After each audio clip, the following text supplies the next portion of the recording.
Hello, in this video I will show you how to install Microsoft Edge browser on ULEFONE Power Armor 18. So you have to start with opening your Google Play Store. Now click on search bar and type in Edge and click search. And now click install.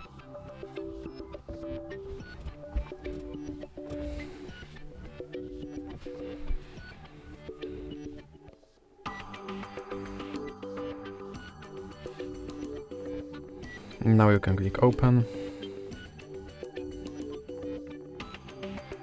And here you can click skip introduction.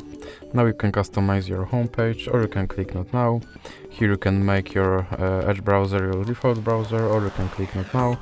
Now you can sign in to sync your data, or you can click not now. Here you have to confirm your data and privacy settings. And now you can try out Copilot, or you can just click start browsing. And your Microsoft Edge is now installed and ready to use. So that's it for this video. If you liked it, please remember to leave like and subscribe.